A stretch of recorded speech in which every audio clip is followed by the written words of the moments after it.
Hi, good morning. ನಾನು ನಿಮ್ಮ ರವಿ ಕುಂದಾಪುರ. ಇವತ್ತು ನಾನು ಹರಿವೆ ಸೊಪ್ಪಿನ ಸಾರು ಮಾಡ್ತಾಯಿದ್ದೇನೆ. ಅದಕ್ಕೆ ಒಂದು ಕಟ್ಟು ಹರಿವೆ ಸೊಪ್ಪು, ಹಾಗೆ ಒಂದು 1/4 ಕಿಲೋ ಆಗೋಷ್ಟು ಹೆಸರು ಕಾಳನ್ನು ತಗೊಂಡಿದ್ದೀನಿ. ಹಾಗೆ ಒಂದು ಈರುಳ್ಳಿ, ಒಂದು ಟೊಮೆಟೊ, ಸ್ವಲ್ಪ ಹುಣಸೆಹಣ್ಣಿನ ರಸ ಹಾಕಿ, ಒಂಚೂರು ಹಳದಿ ಹಾಕಿ ನಾನೀಗ ಅದನ್ನು ಕುಕ್ಕರಲ್ಲಿ ಬೇಯಿಸ್ಕೊತಾ ಇದ್ದೀನಿ.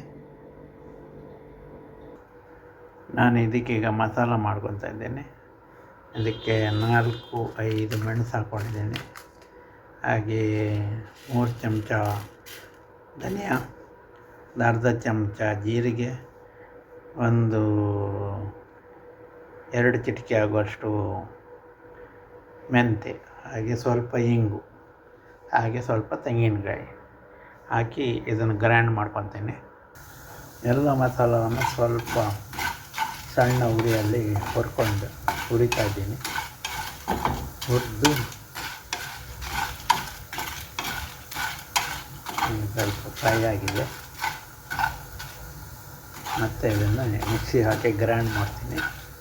ಗ್ರೈಂಡ್ ಮಾಡಿ ಮತ್ತು ನಾನು ರೆಡಿ ಮಾಡಿರುವ ಮಸಾಲನ ಅದಕ್ಕೆ ಹಾಕುವಾಗ ನಾನು ತೋರಿಸ್ತೀನಿ. ಓಕೆ,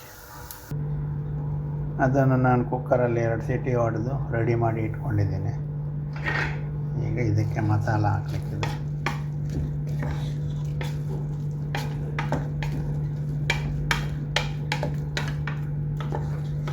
ಸೊಪ್ಪೆಲ್ಲ ಚೆನ್ನಾಗಿ ಬೆಂದಿದೆ. ನಾನೀಗ ರುಬ್ಬಿಕೊಂಡು ರೆಡಿ ಮಾಡಿಟ್ಟಿರುವ ಮಸಾಲವನ್ನು ಹಾಕ್ತೀನಿ.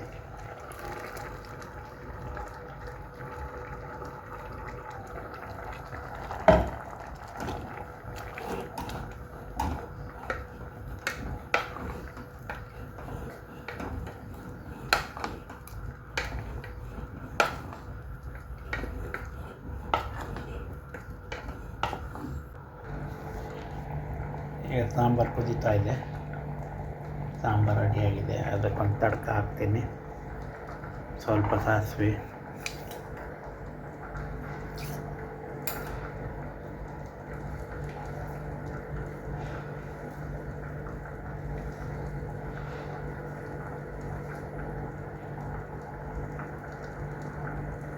ಕಡಿಭತ್ತ, ಬೇವಿನ ಸೊಪ್ಪು,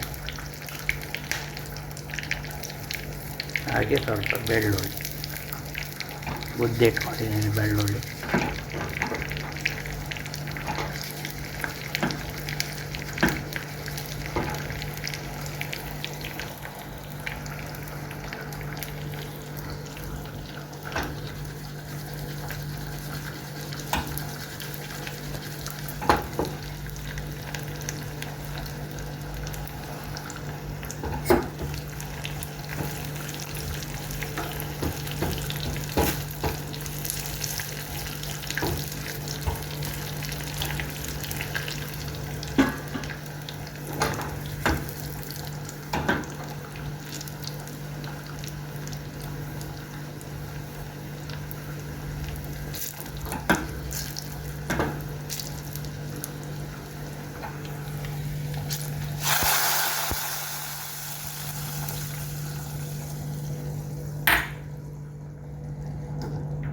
ಇವಾಗ ರೆಡಿಯಾಗಿದೆ ನನ್ನ ಹರಿವೆ ಸೊಪ್ಪಿನ ಸಾರು.